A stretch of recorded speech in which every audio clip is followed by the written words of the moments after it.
We are, and we are live. Welcome, viewers and listeners, to Aliens Explored, your weekly podcast where we explore the strange skies above us and hollow earths and subterranean the bottom of the sea and behind the mirror. And everything.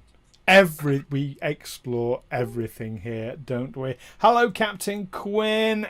Good to see you here with us. Hey, Captain Quinn. So I'm one of your hosts, Stu Jackson. And I'm the other guy. Neil Kelly. With a name. Neil Kelly, your other host. It's a bit different doing this, like visually, isn't it, Neil? It is a bit, yes. We've got a bit of a routine. Fomage or FOA. Fomage. Hello. Yes, and it's Ty. Hello, Ty. Great Hi, Ty. to see you. Glad you can join us. And hello to everyone else out there watching, whether it's on Twitch, YouTube, Facebook, however you're watching. Welcome. Paranormal Ben made it. Yes, hello Ben, our friend from Central Utah Paranormal. So glad you could make it as well. But yeah, if you are watching on YouTube or Facebook, because we're streaming to that now as well, come on over to Twitch and join in the Twitch chat as well. That's very kind of you to say, Ty. We're the best, Neil. Can't argue with that. Thanks, Ty. Yeah. So we're here doing this very, very special because this is exactly 1 year to the day since we launched Aliens Explored. Now, Neil, it was me that came to you with the idea of doing Aliens Explored. Has it been what you expected? Yeah, you did. I think so. At first I thought, okay, give it a go. Humour the old bastard. Yeah, it's been fun. It's been fun. It's opened my eyes to things. And I think we've got an audience who seem to think it's some sort of fun as well. So they seem to agree with us. So. Definitely. Well, we've made some friends through this, which is absolutely amazing, and there's a proper community out there, which is absolutely incredible. I mean, I never imagined for one moment it would be what it is now, and it's going from strength to strength. Thank you, Ty. Happy anniversary to us, indeed. Thanks, Ty. Raising a glass of water, cause. Gotta be professional. Yeah, and on the throat. we could just sit here and get completely melted in front of our audience. I have done that on a stream with you in the past, Neil. I remember. Actually, your behaviour wasn't as bad as you seem to think it was. I don't know. When I listened back and edited it, it was really embarrassing.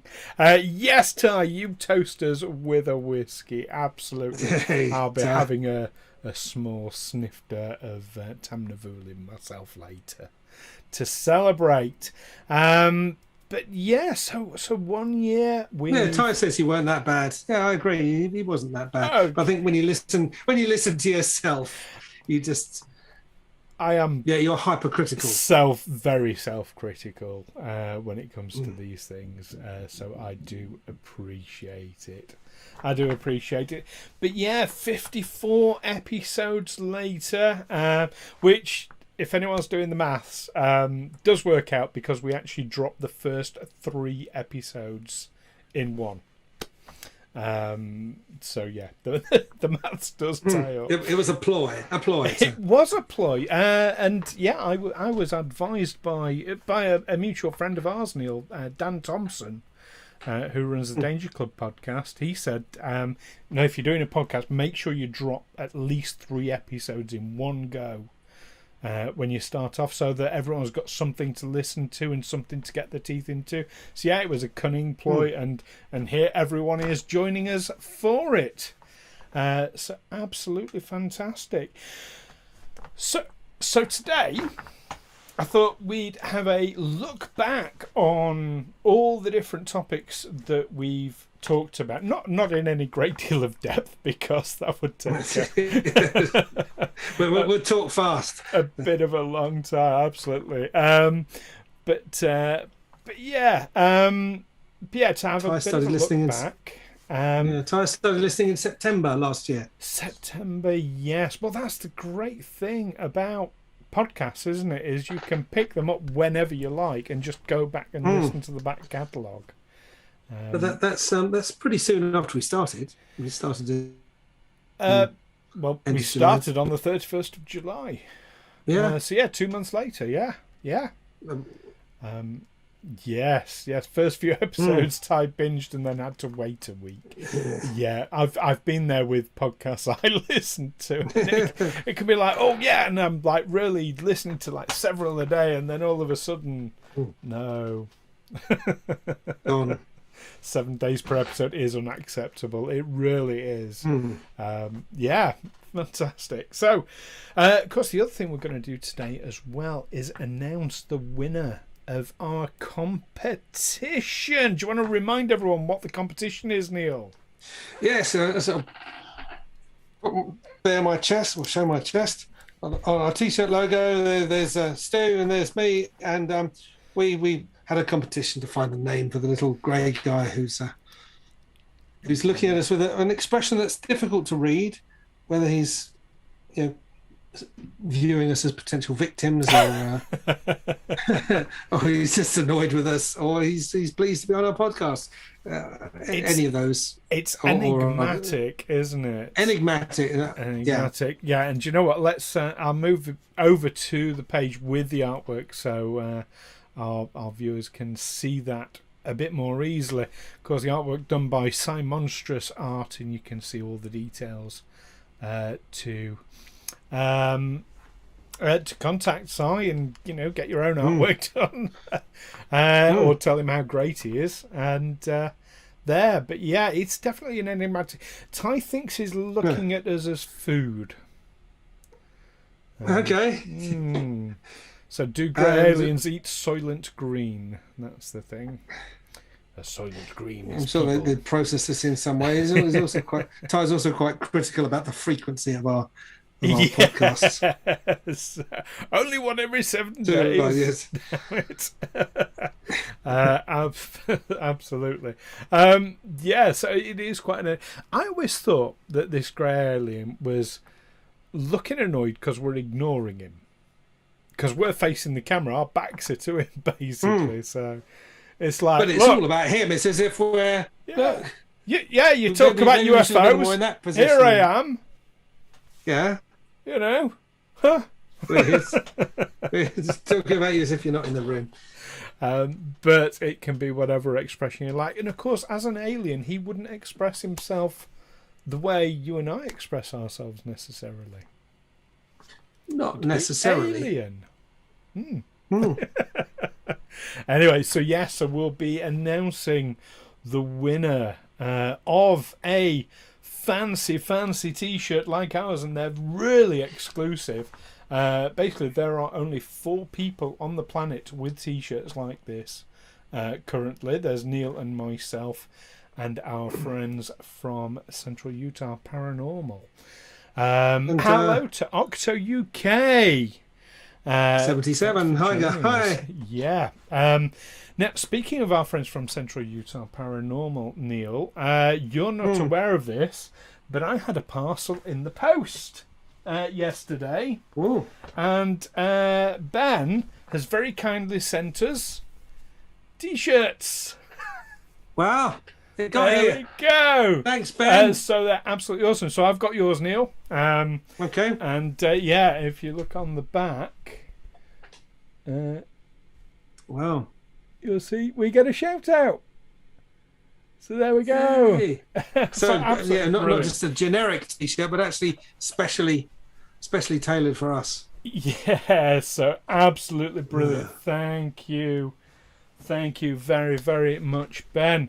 Octo UK's got an alien tale for us. Well, do you know what? Stick that in an email to us, your tale, and that's maybe one we can talk about on the show. But today it's just really about this retrospective, looking back at the stuff we've already talked about, seeing if we've changed our minds perhaps. Yeah, we will see. So I mentioned that our hello, Michelle, lovely to see you here as well, all the way from the USA. all Hi, the way Michelle. from the yeah, we've got a few viewers in the USA. In fact, most of our viewers are in the USA, which is absolutely brilliant. Yeah, fantastic. So I mentioned that the first 3 episodes all dropped together this time, 11 minutes ago to the year. 3 episodes together. Neil, why don't you tell us about the first episode that we launched? Well, the very first one we did was about Betty and Barney Hill, a story from the early 1960s of an alien abduction. Yes. As I recall. Yeah, and certainly one of the most famous abduction cases out there. Probably the first publicly talked about abduction case, like you say, from the 1960s. So do you remember when we talked about them back a long ago? I do, and I think one of the things I've been finding as we discuss these issues, it's many of them provide a great sort of insight into, I suppose, because mainly what we're talking about happens in the United States, but into society in the United States, and the way society responds to these stories. And because Barney and Betty Hill were kind of fringe characters anyway, weren't they, due to their racial mix? Yes, as I recall. Yes, but certainly it was in the 1960s situation. in the 1960s was unusual and frowned upon in many quarters, and it would mean that if you're in a mixed race marriage, you wouldn't raise your head above the parapet and start telling tales that people don't, especially tales people don't want to hear. Yeah. So it's quite an unusual story in that respect. And we did one more recently, didn't we? A story about the loggers. Travis Walton, of course. That was last week's episode. In fact, yeah, and all the hell that was dumped on their heads as a result of their telling this story. Yeah. By people who really didn't want that story told. So that's whatever reason. Quite interesting that you're seeing it. That almost like bookended at the beginning and the end of our first year. You can see parallels within those two stories. It's a theme that's run through. I mean, if you're talking about a society being visited by alien beings, it makes you look at that society a little bit more closely, isn't it? Yes, definitely. Ty has commented that, of course, with the Betty and Barney Hill discussion, that was when you were at your most critical. Both Ty and Michelle now think you're a secret believer. Well, I have my off days, but yeah, I kind of blow hot and cold on it, really. I mean, certainly there's a lot of things we've discussed here. There is no prosaic explanation. You just don't know. And one possible explanation is that I suppose the one explanation you've got to go for is that it happened exactly as the person telling you the story said it happened, because you've got nothing to discredit it with. Well, it's it's always tricky when you've only got one person's witness statement, and that's it. That's your only sort of evidence. That does make it very difficult, of course. But that's when you get into really looking into the nitty-gritty of, well, what would their motive be in putting this story out? What would they hope to achieve from it? And that's another factor you have to take into account. Do they have ulterior motive for telling this story? And yeah, you see some people say, well, yeah, they were self-publicists. They wanted to make themselves famous. And the fact that it didn't, the fact that it brought down a shit ton of crap on their heads, it just meant that it was still their ploy, but it backfired.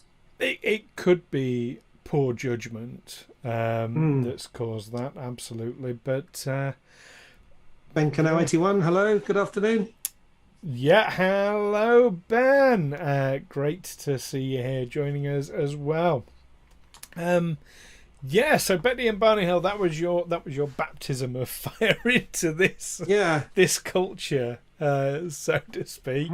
But after that, we went on to discuss the Phoenix Lights cases, because there's more than one. We discussed two of them. Both sets of Delta lights. Ty has just laid cards on the table, saying it's either all rubbish or it's all true. So not leaning one way or the other. Right? I don't think even I'm that binary in my view, to be honest.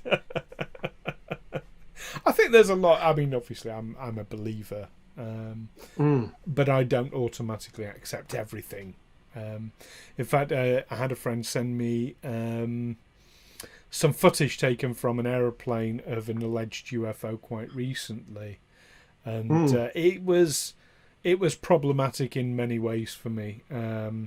For one thing, there was none of the other passengers were commenting on it. There was sound from it. There was the camera work was a little bit too good for a handheld phone, pointing out of an aeroplane window. There was issues. So instantly I was very skeptical of it. Mind you, those phones do have some good cameras on them these days. Oh, they do. They do. Well, they make movies with them now. Yeah. Oh. Although they're a bit flat. Anyway, that's going down a tangent, which, that is the hallmark of Aliens Explored. We do have a lot to discuss. So Phoenix Lights. And this was kind of very different view from Betty and Barney Hill, where it's just their word. Here you've got hundreds of witnesses coming forward, all having seen the same thing, and some of the police officers.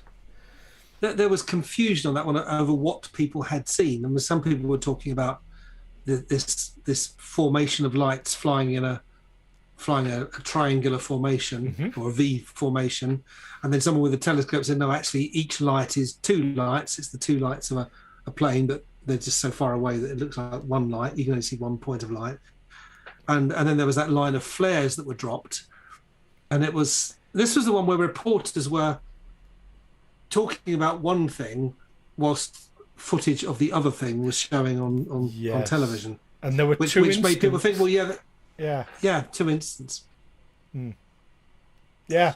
But when people who live near a military airbase, who are used to seeing all kinds of craft in the sky at all hours of the day or night, doing all sorts of manoeuvres, when they suddenly start reporting something unusual, you've got to think, well, yeah, they would have a good benchmark for what constitutes normal. So when they say no, there's something really abnormal, and then the military deny that they've got anything up there. But there was also a question, well, when they asked the local base if they had any planes up, they said, well, no, we have them, but it wasn't quite sure. They meant, well, is there actually a plane from their base, or is it a plane from another base that you didn't think we were asking about that? So you're just going to say, well, none of our planes are up. Yeah, we're not going to talk about anything else. I mean, there's a number of possible suggestions, but it's a tricky one. Moving on to our third one then. Now, I remember you being very, very critical of this guy. This was Bob Lazar, wasn't it, who claimed that he was recruited to reverse engineer UFO technology. Now, do we have any evidence of any technology in our daily lives now which could be reverse engineered, crashed UFO technology? Theoretically. I mean, obviously, nobody has come forward and said, this came from a UFO. That would be very nice if they did, but fibre optic That seemed to come sort of out of nowhere, at least from a layman's perspective. Silicon chips. That we can make these things out of sand that will process information. And we can transmit information in the form of light. Yeah, but I think we went from valves to silicon chips in a very valves to transistors. Valves to transistors. Yeah. But it was in a very short space of time. There's laser technology. You look at CDs, DVDs, Blu-rays now. You've got VR technology. I mean, there's so much that could theoretically have come from reverse engineered. And Octo UK has made a cut. I particularly like Star Trek is responsible for 50 TVs. Yeah, I'd go on that. Definitely responsible for me having one. Yeah, so I don't know. I mean, so as I say, I remember you were very. I don't want to say dismissive because you took everything on board, but you were definitely fitting the naysayer role when it came to Bob Lazar. Do you look back at that situation at him differently now? Again, it's one of these things. I worked on a secret base and we did all this stuff, and if only you knew and what have you. And I've got nothing to corroborate it. That's always something you take with a pinch of salt. But why would he do it? That's the whole. Maybe we'll have another episode where we revisit and rediscuss Bob Lazar. Ties with me. Should. Ties with me. Believes Bob Lazar 100%. Because I mean, there was some commentary. We're looking at it for another story more recently, where the host of the narrator of a film was talking about all these UFOs that have been shot down. And in one breath, he's saying these beings are evolved millions or possibly billions of years beyond us, but somehow we're shooting down their UFOs, and that doesn't. To me, that sounds like like a B-1 bomber was flying over a remote Pacific island when it was brought down by a tribe of hunter-gatherers. That's the kind of technology gap you're talking about. The same bunch of hunter-gatherers who went out in their war canoes last week and captured the crew of a nuclear submarine. The technology is way too far beyond us for me to believe that we can shoot these things down. Well, yes, but what about them crashing through accident or equipment failure? They seem to do that an awful lot. Do they? Yeah, they do. Well, I only know of 2 alleged UFO crashes. No, 3. 3, sorry. 3. Well, there was the Roswell, wasn't there? There was Roswell, there was the old Wild West one, and there was the one in Germany. In the Black Forest. The Black Forest crash. Yeah.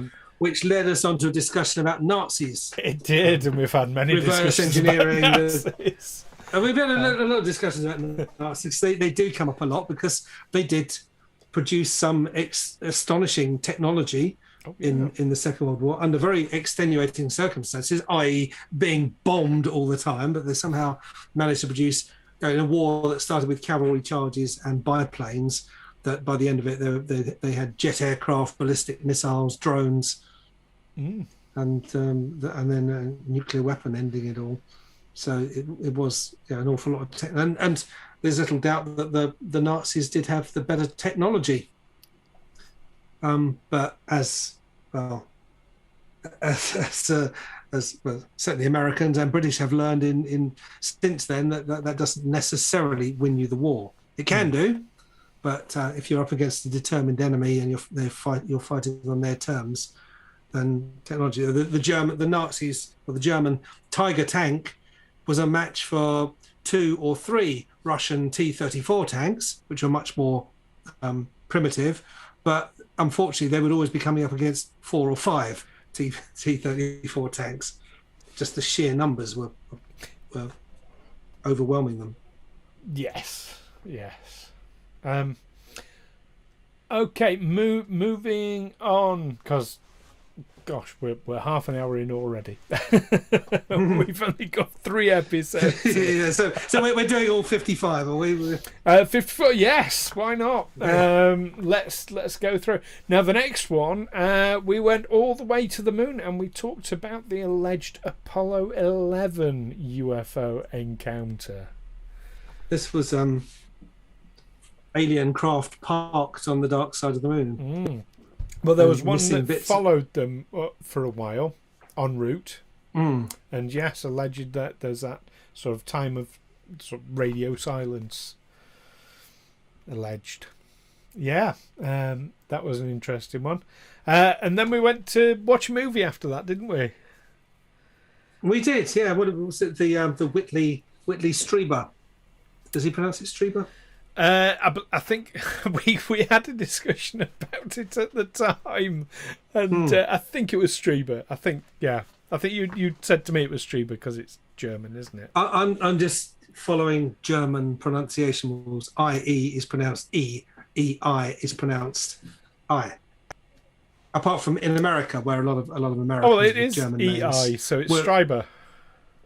Is it E-I? I've got it spelled as oh no, you wrote it as Strieber, S-T-R-I-E-B-E-R. Oh, right. Which to a German would read Strieber. Ah, right, Strieber then.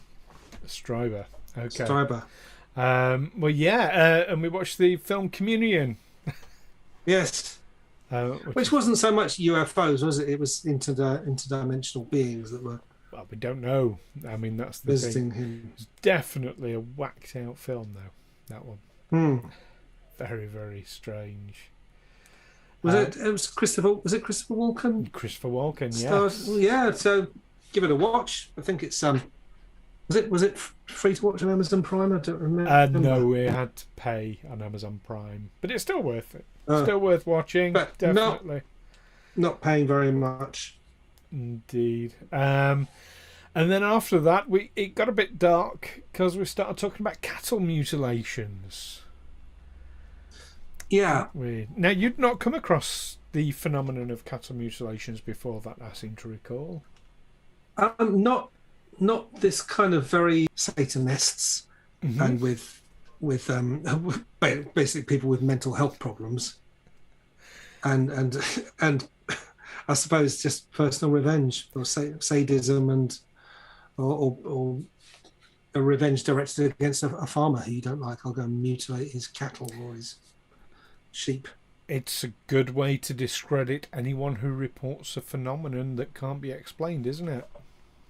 Well, that's the thing. If there is a prosaic explanation, am I using that word right? Prosaic to say that there is a more sort of worldly, rational explanation. Then people say, well, that's obviously what happened. If you've got a prosaic explanation and one that involves suspending your disbelief in the paranormal or in alien visitors or such, then we'll just go with the prosaic because that's if there's no reason not to, or if there is a reason not to, we'll just brush that bit aside and just ignore that bit. Well, Ty makes a good comment. This would be mutilation by a trained surgeon with no blood at the scene. Maybe not. Oh, and Octo UK asked a question earlier. If we believe that anti-grav technology is being withheld from the public. Well, I suppose they would. I mean, I would imagine if any kind of UFO technology is being reverse engineered, it will be the US military who will be doing it to gain a competitive advantage. And they won't be letting that out. They'll be keeping it very, very quiet because that kind of defeats the objective. But do you think that's actually happened, though? I can only speculate, can't I? Because if they're keeping it hidden, Yeah. No, and I think it's the same for me. I think I'd have to see some evidence, or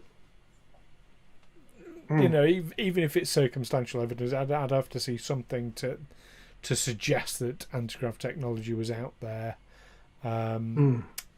In order to, but I think it would be withheld for a different reason than you perhaps. I think it's all to do with oil, and oil obviously is the power base of the planet. Basically, if you start coming up with technologies that don't require oil, or free transport and things like that, that definitely won't be made public. Definitely not. Paranormal Ben mentions that he lives about 70 miles from Skinwalker Ranch, I think out in Utah way. 70 miles isn't very far. Not like if you live in London, where actually 7 miles is too far to go and visit someone. Yeah. Yes, indeed. Fantastic. So, can I ask, have you been there, Ben? So Ben says the place is no joke, so that kind of implies that... but yeah...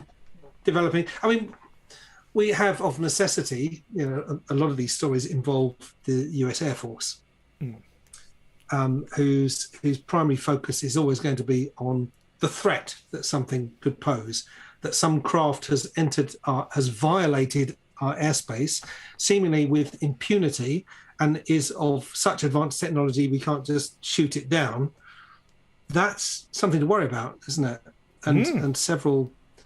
Senator Rubio of Florida, is it Florida? Florida has said that, well, he's fine with craft coming from other dimensions or other worlds violating our airspace. What he's worried about is that it might be the Russians or the Chinese who have suddenly developed this game-changing technology, and they can violate our airspace with impunity. Yes. Well, speaking of that exact thing, we talked about it, although from a historical point, in episode 7, didn't we? Episode 7. The Foo Fighters. Yeah. Because that was this unknown thing that people were scared it was the enemy. Yeah, but it didn't seem to do much, or it seemed to be... There was speculation that they had some kind of EMP weapon, electromagnetic pulse. But it could be, how these days with modern cars, you've got all the electronics and whatever, and the police, I think, have the technology to stop a car. They can just press a button and send out a beam, and it switches off all the electronics, and the thing just comes to a halt.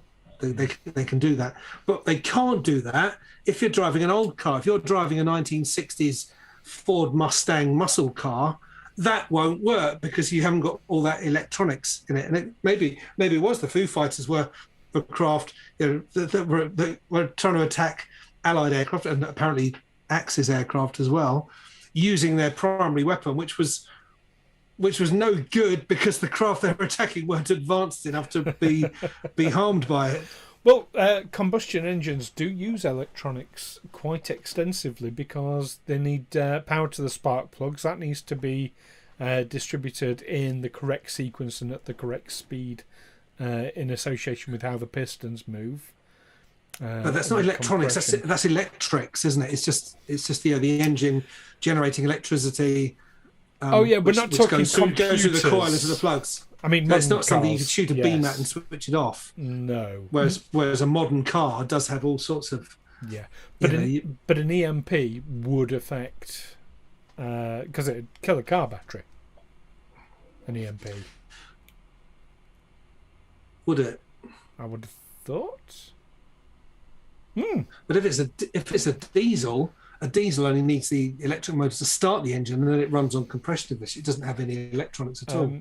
Yes, you still need power to the glow plug to heat that up, though, so that you get ignition, even with the compression. No, you need the power to the glow plug to start the thing going, but then the glow plug, once it's going, it's compression ignition. Just the amount it compresses the fuel air mix is enough to generate enough heat to cause ignition. The glow plugs just needed to start it. Anyone who's flown model aeroplanes will know that you need the glow plug to get your engine going, and then you disconnect it and the thing flies off. Okay. There was a. Do you remember there was a Russian aircraft called the Foxbat, and this was around about 1980, 81.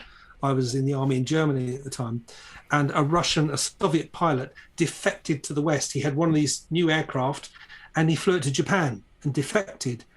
And American specialists examined this craft, and they thought, no, this is a hoax. This can't be. This thing is too primitive. It didn't even have transistors. It had valves, and they said, well, it's made of steel, which is better than wood, but it's not really what you want to make a plane out of. And it just seemed too primitive. They couldn't believe it. But then it took them a while to realise that this was a plane that could survive EMP.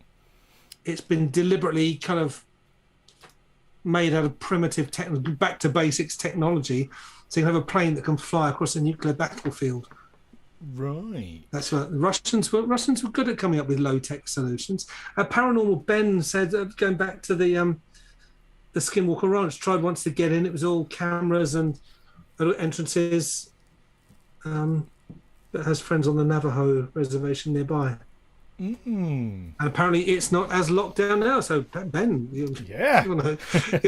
your mission, Ben, should you decide to accept it, pop over there, take a shufty. Now I'm conscious time's getting on, so let's go on. We've gone off on a digression, as we always do, as we knew we would.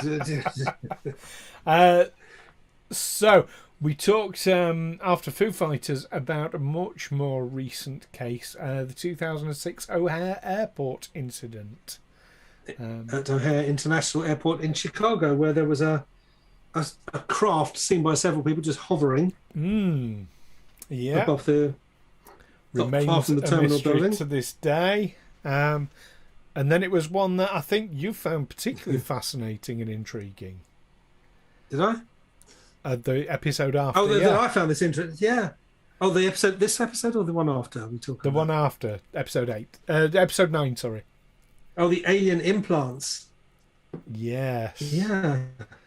Yeah, that one I think people got with your mysterious little bits of debris stuck in them that they said were put there by. Now I got a sense, other beings. And correct me if I'm wrong in this, that this for you was almost the start of a change of paradigm, of a shift in your naysaying. Would that be accurate? Yeah, I mean, I don't want to. I've never. Well, I suppose maybe when we started this, I did see myself in the role of debunker. But having seen what debunkers are like and the kinds of agendas they have, I thought, no, that's not how I want to see myself. I'm here as the knave, the doesn't know anything about it. And goodness me, is that really true? Or what? That sort of thing. But here was physical evidence. Here was stuff being removed from people's bodies that was made of materials that are not of this world, as I recall. Yeah. It's been a while. You're recalling very, very well. Yeah. Interesting. Then we went, we've mentioned it already today, the 1936 Black Forest UFO crash. And yes. After that, what did we talk about after that, Neil? We were on your home turf. I seem to remember I caused some offence when I expressed some scepticism. I didn't. It shows how I didn't know you that well back in those days when I expressed scepticism over crop circles. So, yeah, but these guys have admitted doing it. Yes. Plank of wood, bit of rope. Oh well, these guys, Doug and Dave, they've admitted to it also. That must be the answer. Yeah, because that's what you come back to, don't you? There's a prosaic explanation, or someone who says, no, actually, it was me. I did that. Yeah. And people say, oh yeah, that must be it. That must be what causes it. It was Doug and Dave. Yeah. Because they said they did it. I mean, it's what is it? Occam's razor, isn't it? The most, the simplest answer is the.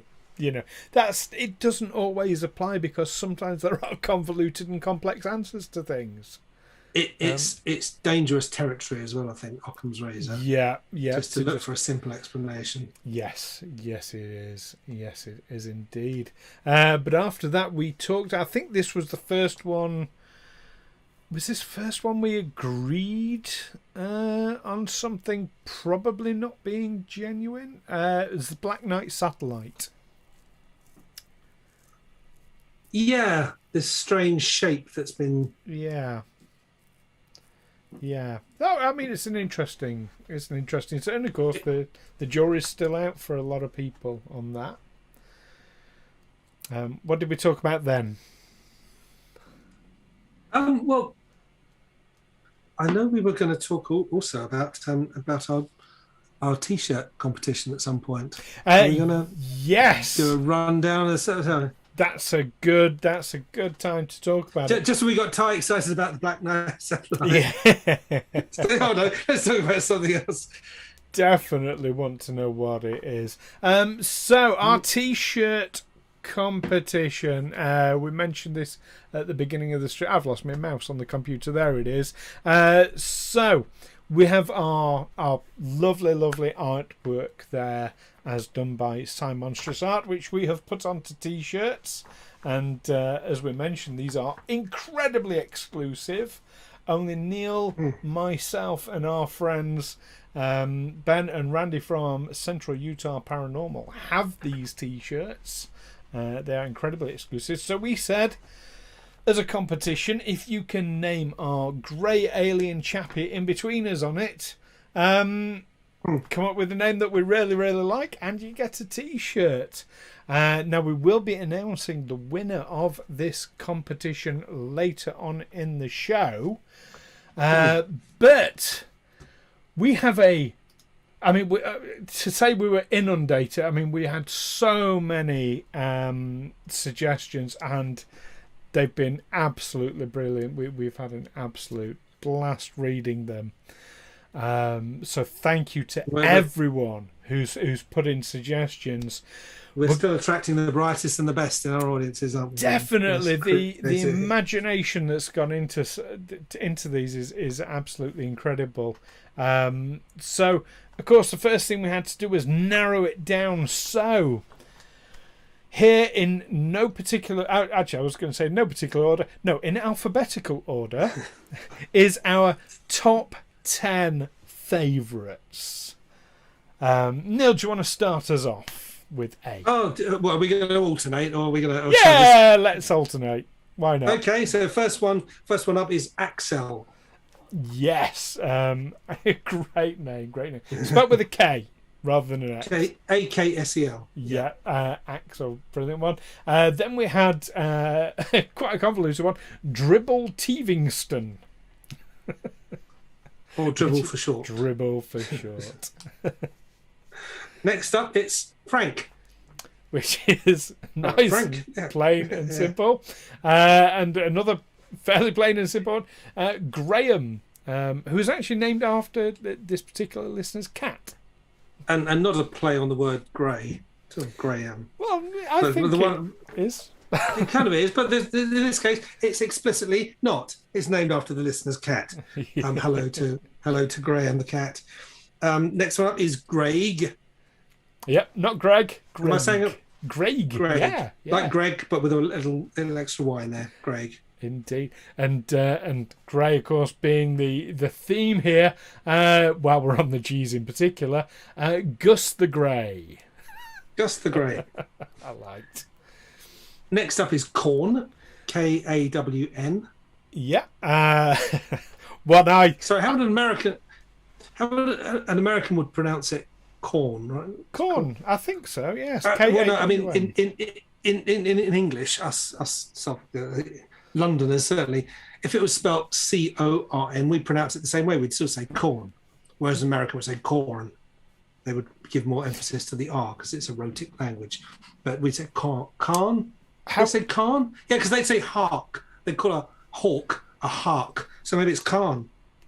How would... not the wrath of Khan, but... How would an American say dawn? Like the dawn chorus. Dawn. They say dawn. Corn. They'd say it's dawn. Dawn. It depends what part of America, I suppose, doesn't it, as well? Anyway, moving on. Yeah.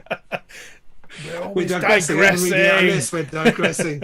Simple. Give us a simple list of 10 things to say, and we will digress in the middle. The next one I had to put in our top 10, Picard. As the Trekkie that I am. Of course, yeah. That was sent in by someone who knows you. Who knows how your mind works. And number 9 in the list is Roger. Roger. Like on Family Guy, I'm assuming, where they've got a great Family Guy called or Roger. Not Family Guy, American Dad. American Dad, I thought, yeah. Roger. And then we had Roswell, but Roswell with a Z rather than an S, which apparently this particular listener used an old UK cartoon called Alias the Jester, and he had an alien pet dog called Boswell. So it's like, instead of Boswell, it's Roswell. So that was nice. And you know, to anyone else whose suggestions we didn't mention, you know, we absolutely love them all, but you've seen how we struggled to get through a list of 10. There's no way we could have. I mean, we could just spent 2 hours just like going through them all. But yes, if we spent an hour trying to get through 50 episodes, trying to sum up 50 odd episodes of podcasts. Absolutely.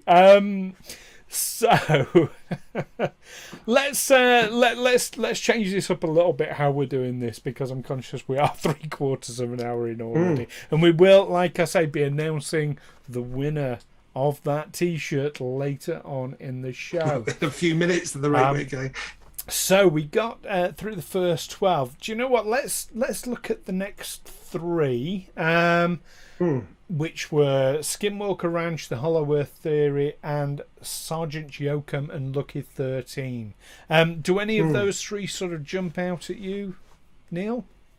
Well, The Hollow Earth Theory, I know we were plunged back into the Nazis again, because apparently they believed the Earth was hollow, and didn't they lay claim to an area of Antarctica where it's been speculated, they found the entrance to this underground world, and that's where they all went after the war. Yes, quite possibly, and develop their super technologies. Very interesting. And of course, the Skinwalker Ranch is what Ben was telling us about earlier.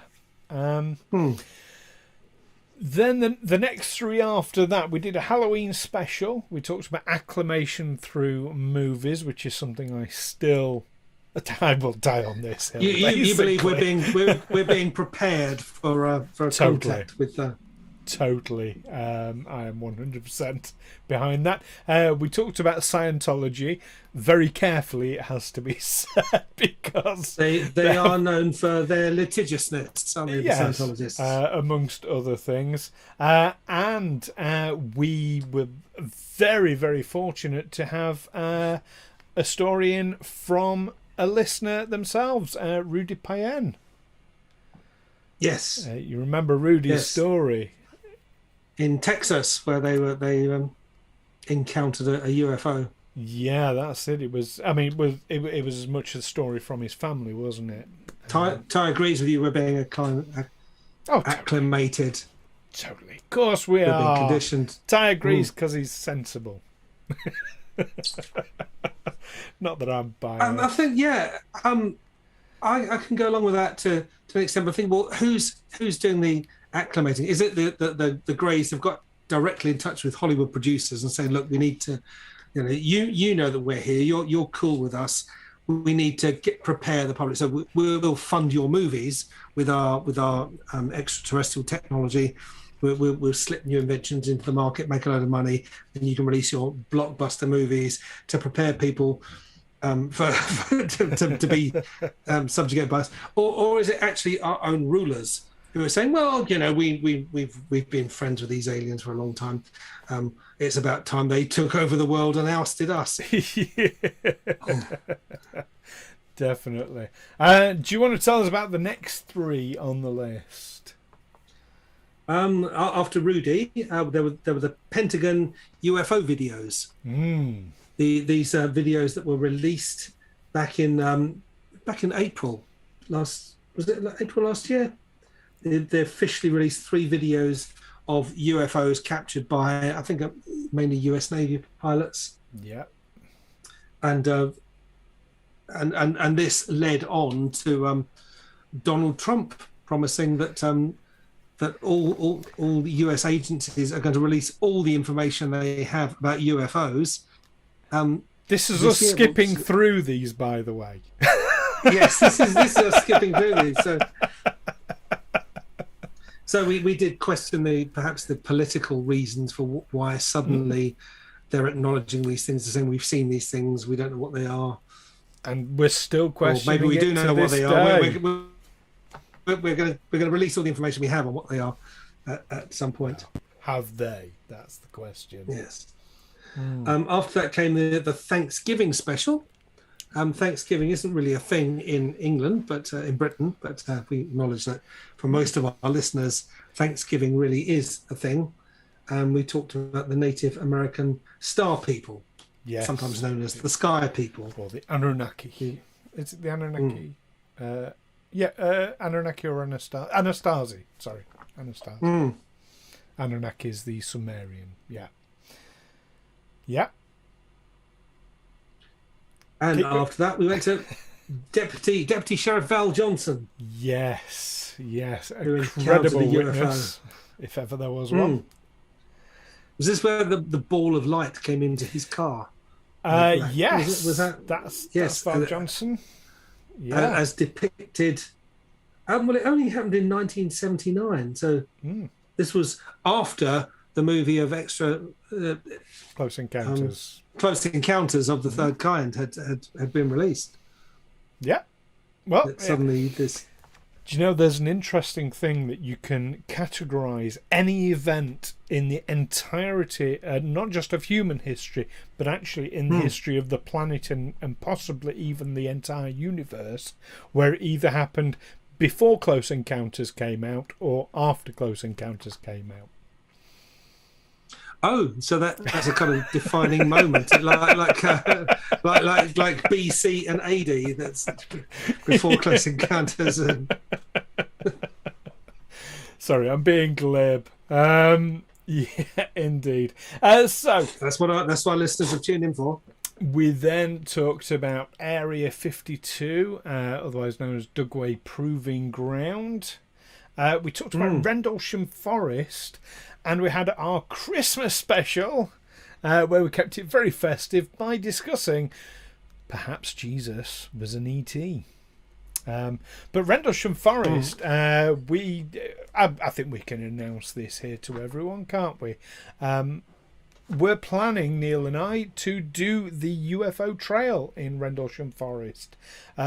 Possibly as a live show as we're going through it, or possibly just videoing ourselves doing it and then releasing it at a later date, but planning to do that later this year, COVID allowing. Aren't we, Neil? Ty says Jesus 100% alien human hybrid.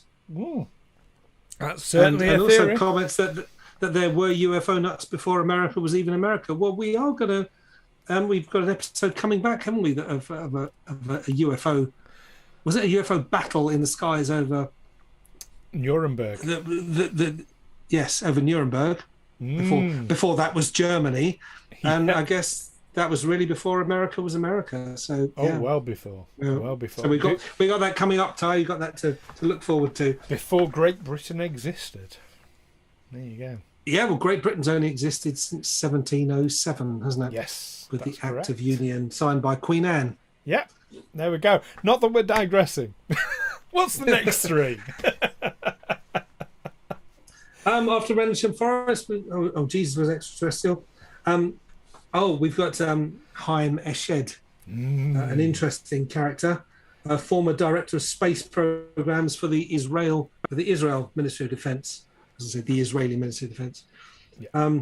Claimed that the US government was indeed in contact with extraterrestrials. Yes. Very, very interesting character and very interesting things he has to say, and I, for one, consider him a very credible person. Well, he's credible in terms of his military and scientific background, this is a very, very senior guy who knows all about rocket science and things. But of course, it then begs the question: has he lost his marbles in his old age? I mean, did it beg the question? I don't remember. We discussed that on the episode.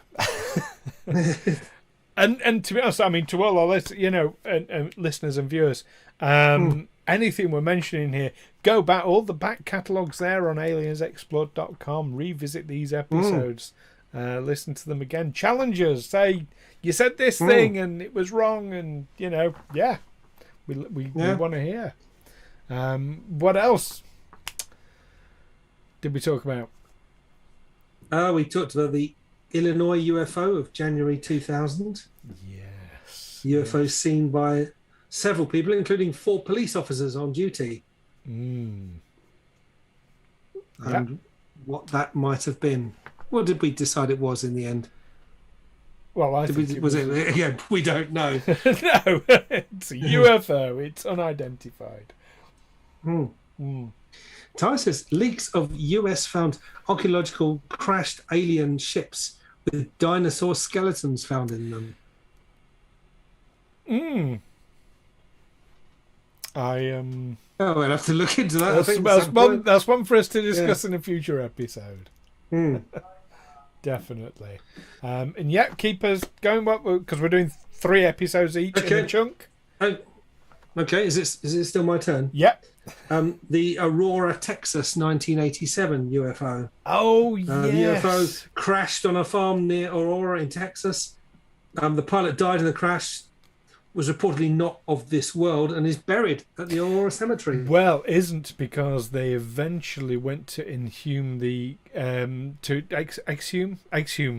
grave, and it had disappeared.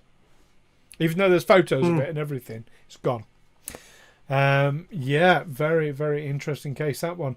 After that, the next 3 we discussed. Oumuamua, the strange. We thought it was a meteor asteroid thing coming into the solar system that changed course. Is it the first object that's ever been tracked that's come from outside our solar system and has passed through it? I think it's the first one we've been able to track from its origin of outside. I mean, it won't be the first one, obviously, because it's all ultimately from outside the solar system. That followed an erratic flight path. It changed direction. It suddenly accelerated in ways that couldn't be explained by gravitational pulls of the sun or releases of gas and things like that. That was an interesting one. We discussed, of course, it was the announcement of the US COVID bill and the release of information, which we then went on to discuss. So we discussed why perhaps that was happening and theorized about what we might be talking about. And then there was the Mariana Trench, or Western Pacific Biotwang, as it's otherwise called.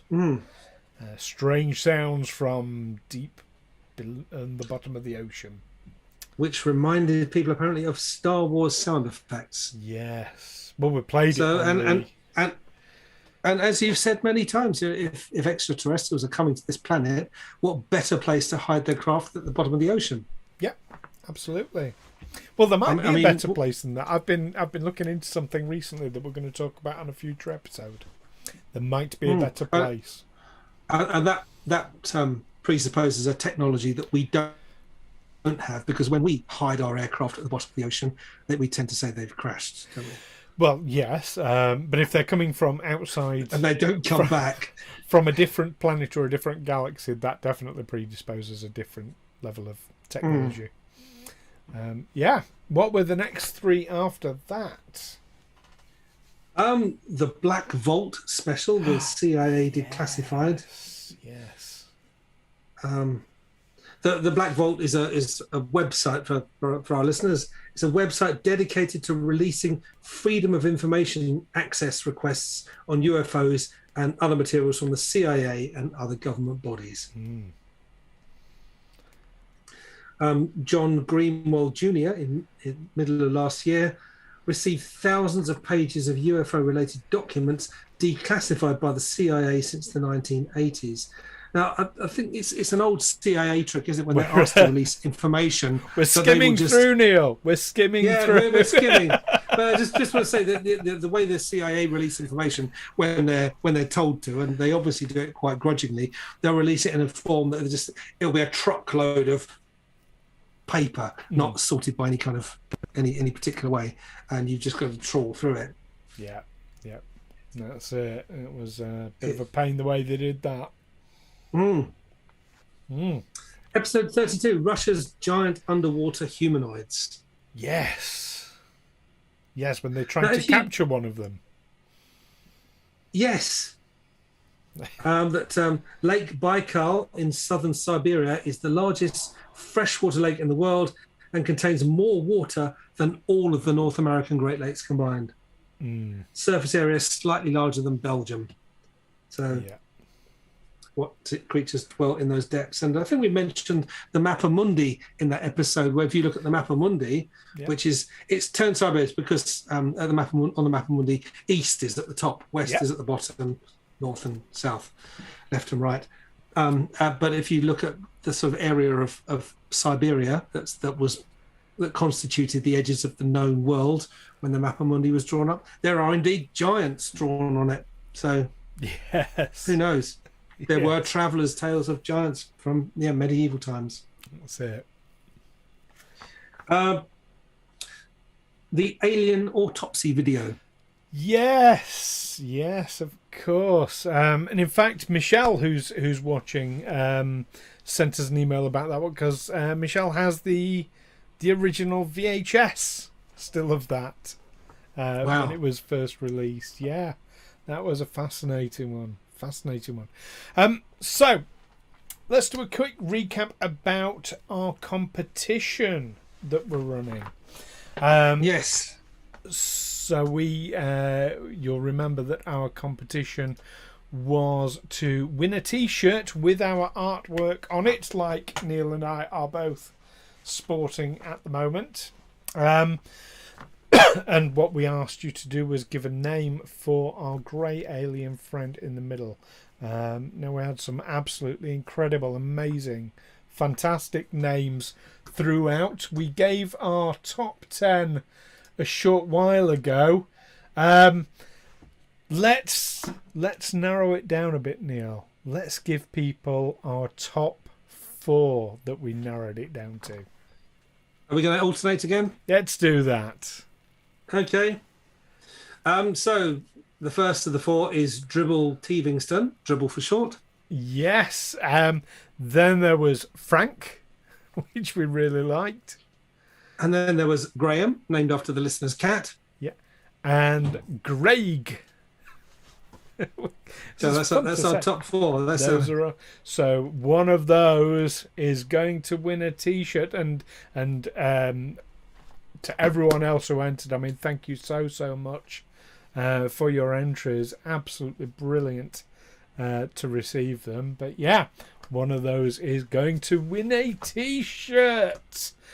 Before this show is out, we will be announcing the winner. Woo! Exciting stuff. Now, moving on with our recap then. So, episode 34, we discussed the possibility of whether or not there is life on Mars, as David Bowie sang. Well, David Bowie, as well as other prominent scientists, have speculated there could be life on Mars. Yeah, indeed, and indeed, looking at the whole panspermia principle, it's not that unreasonable. We looked at whether there was. Oh, yeah, go on. No, sorry, I was interrupting you, interrupting me, interrupting you. So. I was going to say, our next episode, then we looked at the ancient atomic weapons of Mohenjo-Daro, and we definitely went down the rabbit hole a little bit, looking at the UFO connections with the Kennedy assassination in episode 36. That is a real rabbit hole, isn't it? That's We're not afraid of rabbit holes. Who really killed JFK and why? And that's it. we talked about the burned memo. What about 37, 38, and 39 then, Neil? Flight 2292, New Mexico UFO. Yes. American Airlines Flight 2292, heading from Cincinnati to Phoenix, encountered a UFO described as long and cylindrical at a height of 37,000 feet. Mm-hmm. And the object was not seen on radar. No. So presumably not their radar either in the plane. They just saw it through the window. 38, alien abductions versus sleep disorders.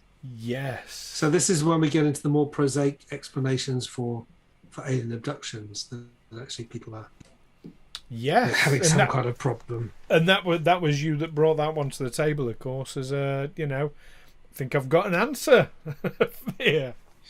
Yeah, or at least, yes, we should, if we're going to be rigorous about this is at least something we should talk about how minds can play tricks on us as we hover on the edge of sleep. Yes, definitely. That you can wake up having dreamt something which it takes you a while to dispel and realise that it's not actually real. It's something that happened in a dream. But certainly worth looking at. And then we went on to Intelligence Director John Ratcliffe. Yes, and he'd that was a definitely interesting one. It was the director Ratcliffe who gave us some hints about what might be in the UFO information release. Yeah, that came up with the COVID bill. Absolutely. After that, in episode 40, we had a bit of an update onto the crop circles that had been around in 2020. Because in the previous crop circle episode, I'd speculated, well, not even speculated, I wondered about whether or not crop circles would be affected by COVID and the lockdown. And in episode 40, we looked into that and we found out no. Sorry for spoilers if people haven't listened to episode 40 yet, but no, they weren't affected. There were some amazing crop circles in 2020. There were some man-made ones. If you're looking for an activity that you can participate in whilst maintaining social distancing and not being indoors and whatever, going out and faking crop circles fits the bill, doesn't it?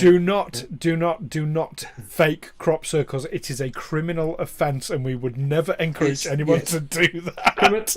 Criminal damage. It's an vandalism, but you won't get done for not wearing a mask while you're doing it. Oh dear! Then episode 41. Oh, is it my turn? Your turn? It's me. We're on 41. 41. We looked at 2001 New Jersey Turnpike UFO, and again, this is another example where you had massive amounts of witnesses and some very, very credible witnesses amongst those. And in episode 42, now I really wanted something to tie us in with Douglas Adams, and of course in the Hitchhiker's Guide to the Galaxy novels, the Golga Frinchums crash land on Earth and take over as the dominant species. So it's a bit tenuous, but I got there. We discussed whether or not humans are indeed extraterrestrials, whether we have come from another planet. Again, it comes into this whole panspermia theory and principle as well. So that was quite an interesting one for something where I thought just would be a bit of a fun topic. There's definitely more to it. There's more to it. Yeah, how our species evolved quite quickly from an earlier species, or did it indeed evolve, or did it evolve in parallel? The previous species of ourselves, which we identify with, had been around for 1 million years and was just suddenly just gone from every corner of the earth. Even when they find lost tribes on remote Pacific islands or the depths of the Amazon, they're Homo sapiens. They're not Neanderthals. So they were completely replaced by us. Although apparently Homo sapiens and Neanderthals did live side by side for a while. Now, this next one, I'm going to say, please be very careful. Yes, to use the given name. Remember, we are live. Because we are live and I and we're can't talking edit about- it out this time. Yes. But this was our listener special where we talked to an aeronautical engineer called Barry.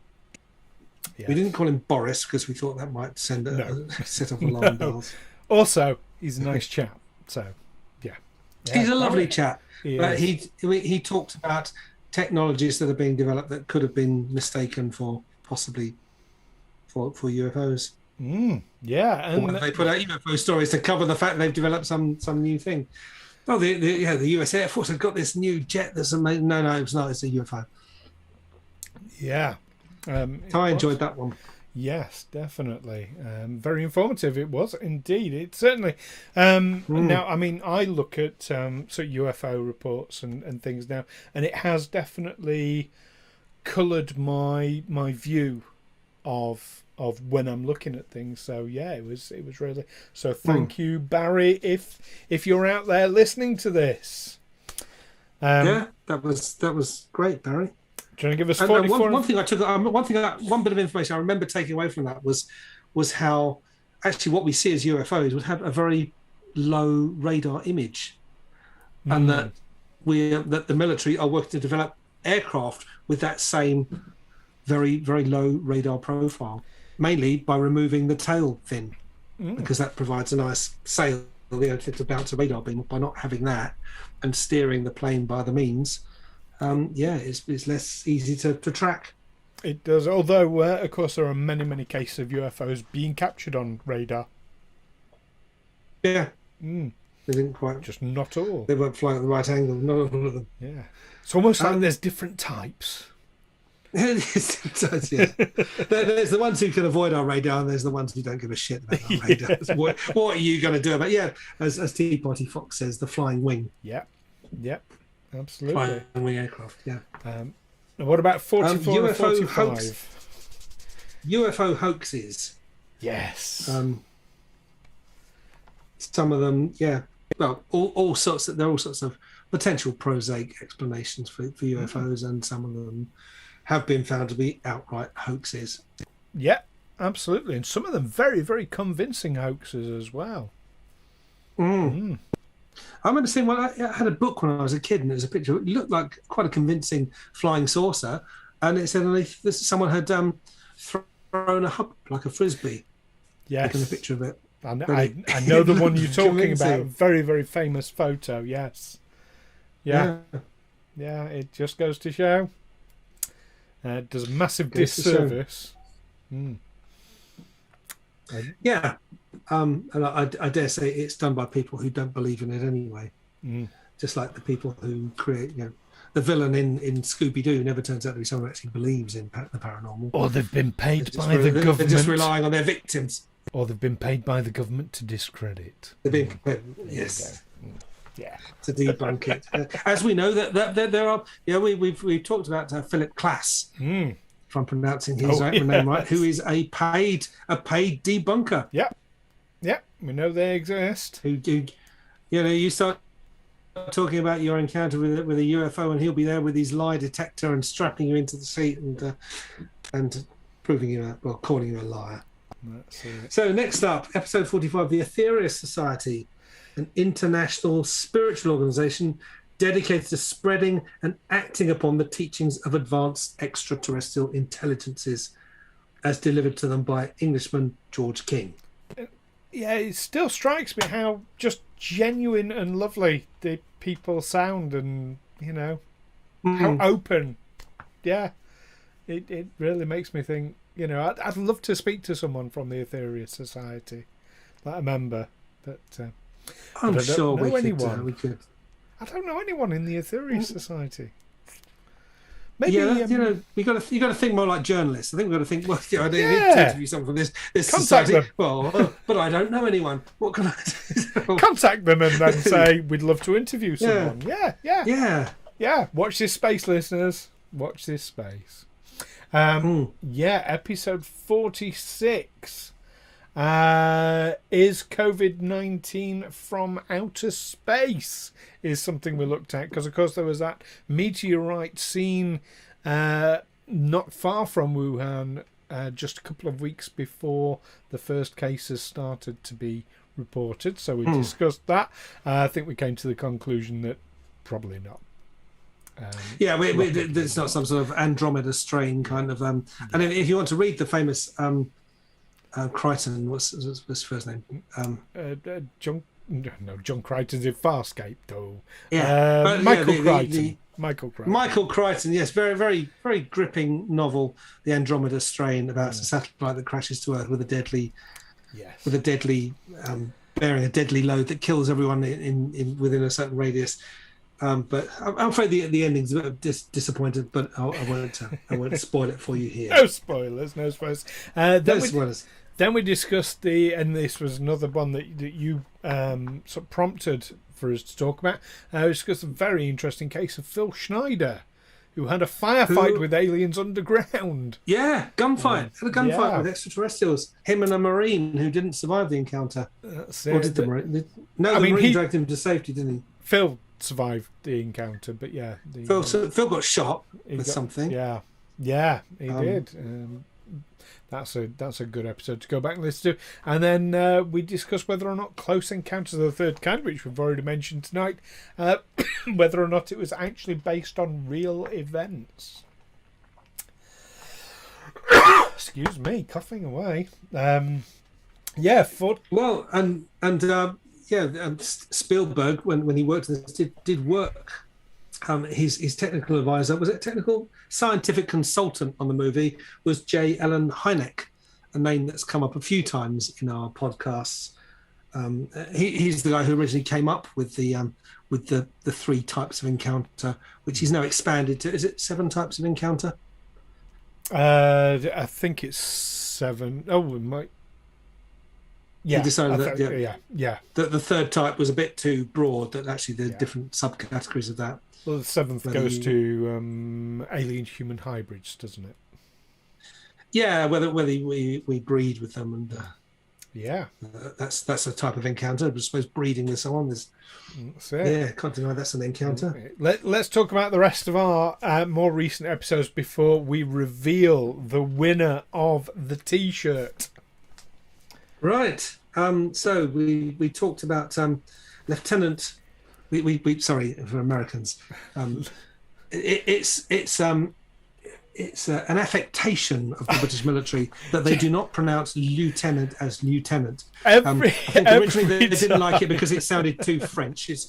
We know what a lieutenant is because it's someone who's in lieu. He's a junior officer who acts with the authority of a higher officer. So he's in lieu of the colonel or whatever, whose orders he's seeing are carried out. But the British don't like that. They don't. It sounded too French, and of course now they don't like it because it sounds too American. I can predict this. Lieutenant, but every time we mention lieutenant on the show, you tell us this. Well, I know that there are going to be people, anyone out there with any kind of British military going to say, lieutenant, not lieutenant. They're not Americans. He is American. Ryan Graves. He is. So he's lieutenant, right? Navy pilot Lieutenant Ryan Graves gave an interview on 60 Minutes, talking quite openly about the UFOs he'd witnessed during his career. And we hope that more would come out about that in the release of information under the COVID bill. So then we had a live special, which was our first live special. Our first live special. This being our second live special. Yeah. So 25th of June was the deadline set whereby under the terms of the $2.3 trillion COVID relief bill, government, security and intelligence and military agencies were required to declassify and make publicly available all the information they had on UFOs. It turned out to be a bit disappointing, didn't it? As I recall. Yes and no. Yes and no. Do you know what? We're going to revisit that at some point in a future episode. I think we should, because I expect people more I've had time to sit with it. I actually keep a copy next to my desk. Tea party fox like that. Paul. Thanks for joining us, Paul. Glad you enjoyed it. Then what did we talk about in the episode after? Well, we had 2 episodes because there was so much to talk about Stan Romanek, the young logger or the young forestry worker who was. That's Travis Walton. Oh yeah, sorry, that was Travis Walton. I'm getting confused. What is Stan Romanek? Stan Romanek is the guy who's had just about every kind of close encounter it's possible to have. He's had all 7. He has. Maybe J. Allen Hynek had to expand his original 3 to accommodate Stan Romanek, who including breeding human-alien hybrids. Yeah. Yeah, it has these. He's visited by these spectral beings who's worked out are actually his children. Allegedly so. Definitely an interesting one. Then we discussed back to Nazis, talking about the Tula Society. Yes. And then Neil, we keep mentioning him all the way through. We talked about Travis Walton. Travis Walton, the young forestry worker who was abducted by aliens and brought down the wrath of the establishment when his friends told the story. I mean, that was last week's episode, of course, which brings us up to now. But I think it's fair to say that Travis Walton is probably, from the outside looking in, I'm not saying this as Ketra, but it appears to me, anyway, the Travis Walton case is probably one of the most compelling that you've found. I would say so, yeah. Given what these people went through when they told us, I mean, yeah, this is where Philip Klass, the professional debunker, turned up with his lie detector to debunk them, and people speculated, well, they were just doing it for attention, to get credit, to get on TV, make money out of it, but it backfired because everyone turned on them. But no, I think I think if I was in that position, if I was in the position of his friends, and I'd seen Travis Walton disappear in those circumstances, you're working in an enormous forest, hundreds, thousands of square miles. I'd go back to the town and say, "Sorry, we lost one of our guys in the forest. We don't know where," and not say anything else. Yeah, I think if I was there and had presence of mind, because we've all got 20/20 hindsight, haven't we? That's it. Yeah, as Ty said, he had no fanciful anecdotes, no memory. 5 days later, still thought he'd only been out for 20 minutes. It was only when his brother told him to feel his face, and he realised he'd grown a beard in that 20 minutes. Yeah, that's it. He realised he'd been gone a bit longer than he realised. It's probably one of the first sort of alien abduction cases that I ever looked into. Obviously, long back. Yeah, totally. Excuse me, coughing away. I don't have COVID. I get tested very regularly. It's not a new cough. I've had it for about 20 years. So, but yeah, it does get on me a little bit when we've been talking for a while. So that brings us up to today. And here we are. That's a whole year in an hour and a half. My goodness. Thank you very much, Ty. I do like to oil my beard on a daily basis. So in a moment we'll be talking about what we have coming up next week for you, and it's a cracking episode. But before we do, we have something we need to reveal, don't we, Neil? Is this the thing we? Are we talking about the competition? Or are we talking? Yes, no, the competition.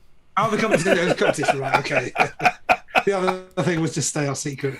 No, we'll tell people about that in a moment as well. But I expect people are champing at the bit to hear who has won this T-shirt. So the competition was to win a T-shirt just like ours, incredibly exclusive, with the artwork that you can see that side. With the artwork on that you can see here by Sign Monstrous Art, and it's amazing artwork. We absolutely love it. All we asked you to do was give us a name for our great alien friend.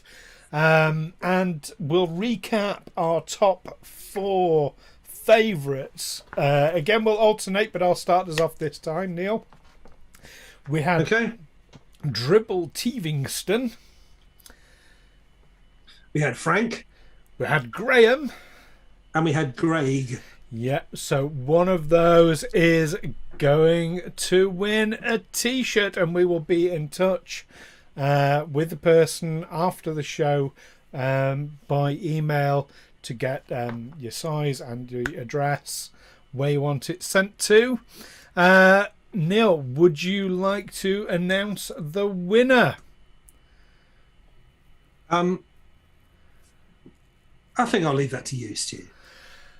Okay, well, the winner that we picked is...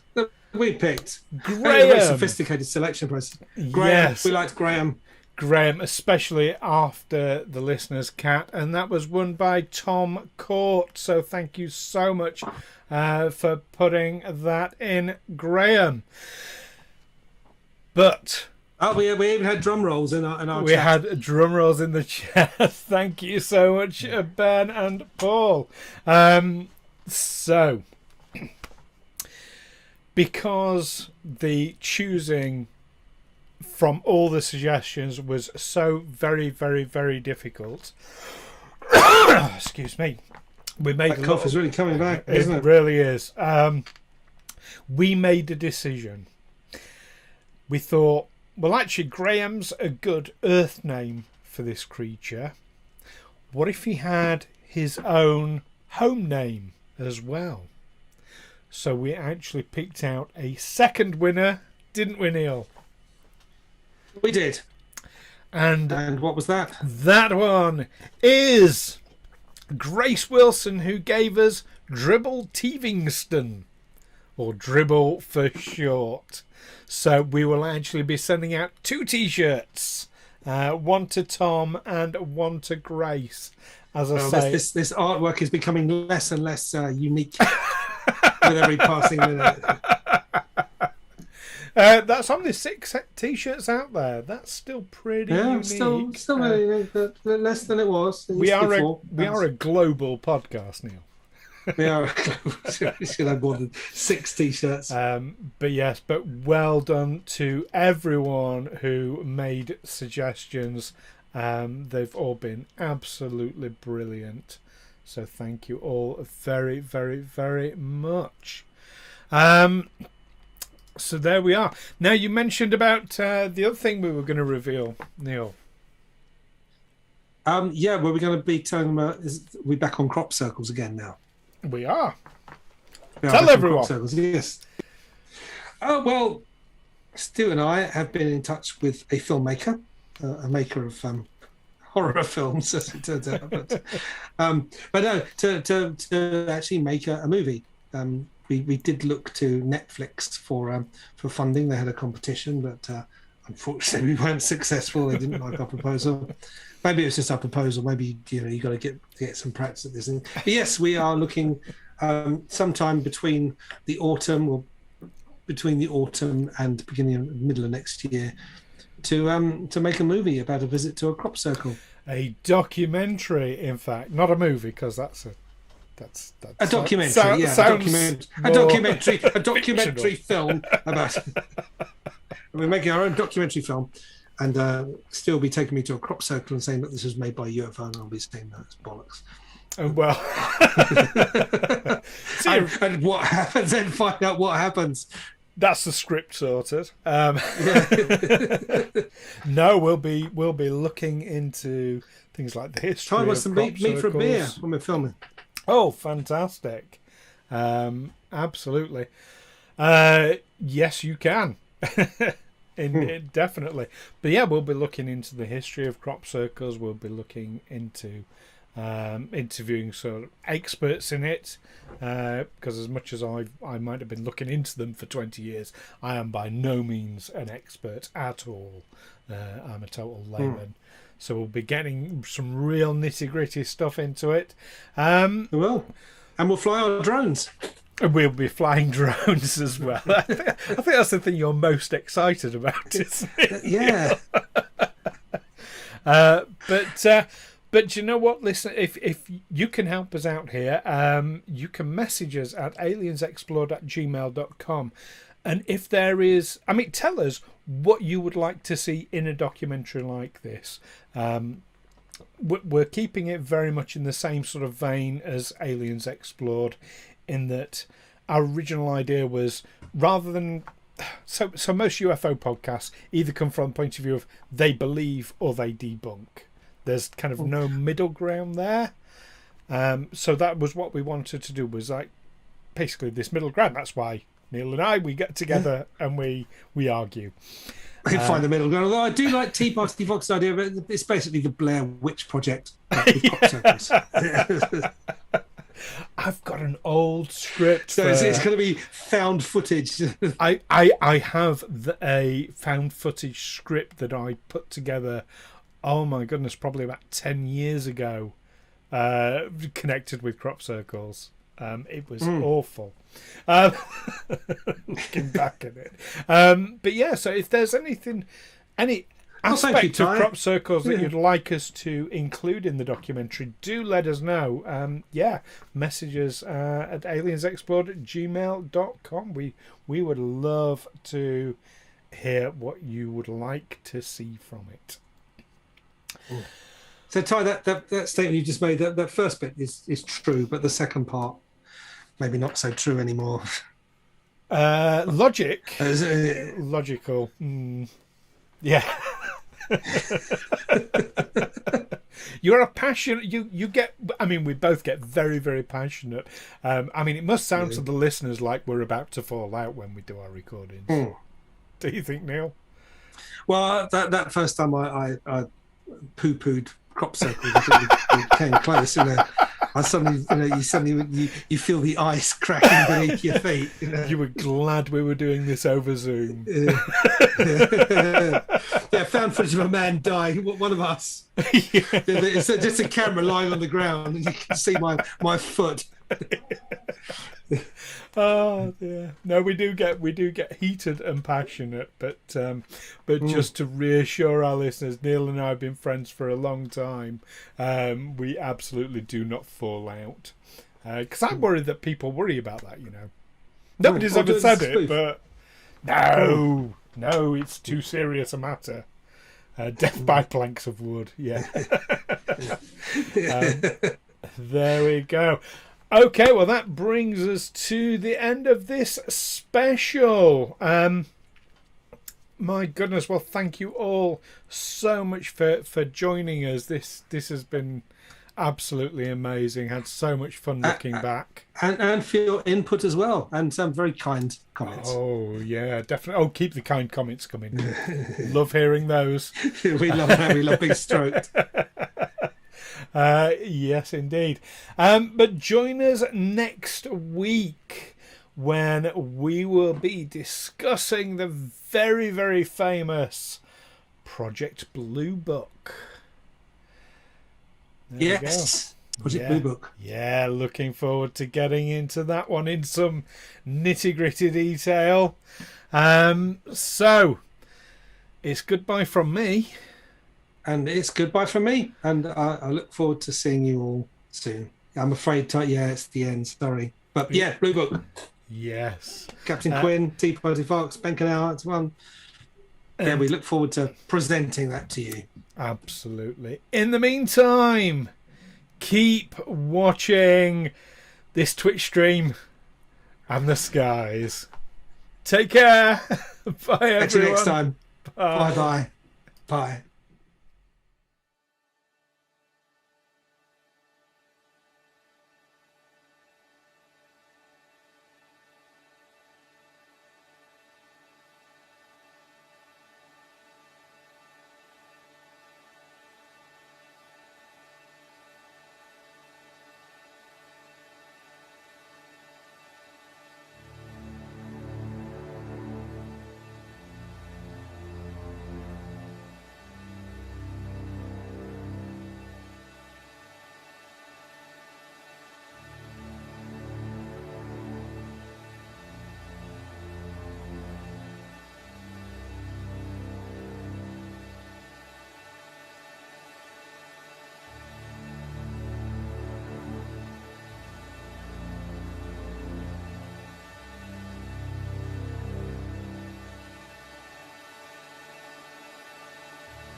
Prerecorded.